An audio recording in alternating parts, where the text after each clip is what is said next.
My name is Gary Ellis. I'm the president of the PIP organization, which is an acronym for the Pennsylvania Independent Petroleum Producers. Thank you for this opportunity to present the following remarks from the perspective of the shallow, conventional oil and gas industry in Pennsylvania. We extend that welcome to other industry representatives here this evening, sister oil and gas organizations, local legislators, and all those in attendance. Our organization was founded in 1985, 29 years ago, in response at that time to the state's Legislative Act 223. We've been working with the industry during that time. Our current membership is just over 300 members today. At one time it was a lot larger when we had a lot more people in the field. Beginning several years ago, a new energy formation was discovered deep below the surface in Pennsylvania, extending across the state from the northeast to the southwest. An exploration frenzy began, and after several years of development, the state legislature realized they needed to develop regulations, new regulations, to cover the exploration, development, and production of this newfound source of energy from the Marcellus and Utica shales. This exploration, drilling, stimulation, and development was much more involved than that of the conventional vertical stripper wells already existing across central and western Pennsylvania.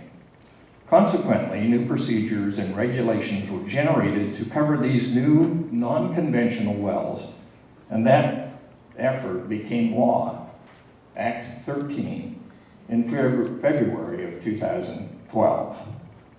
Other than the bonding requirements, all the new regulations under Act 13 designed to control this new breed of unconventional wells, essentially wells with horizontal legs, is being considered to also apply to the traditional stripper wells in Pennsylvania.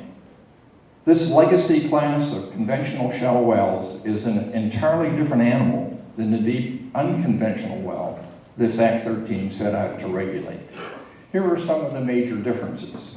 Shallow wells can be drilled and stimulated in a matter of days, require a fraction of the surface area disturbance, require less than a fraction of a percent of the frac water, uses minimal truck traffic to the well site of that required by the Marcellus type well, and really doesn't require stoned and topped access road due to excessive truck traffic, and well sites can be restored in a matter of days.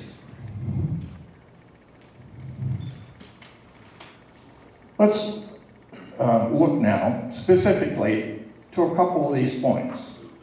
Item 2, surface area disturbance.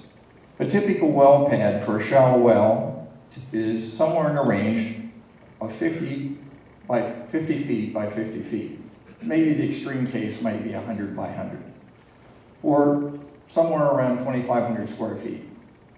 Typical Marcellus well sites are 5 acres, or about 200,000 square feet, and sometimes even greater.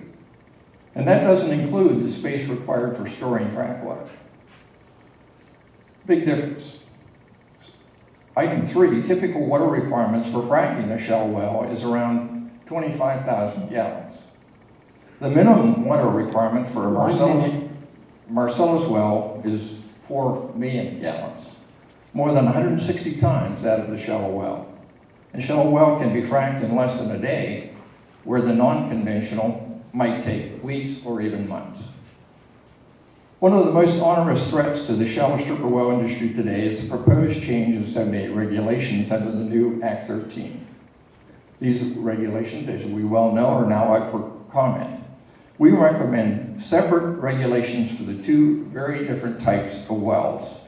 New, the regulations can apply to the unconventional, and the previous Chapter 78 regulations can apply to the conventional oil and gas. Wells that have been produced for, in some cases, over 100 years, going back to the first well drilled in Titusville, Pennsylvania.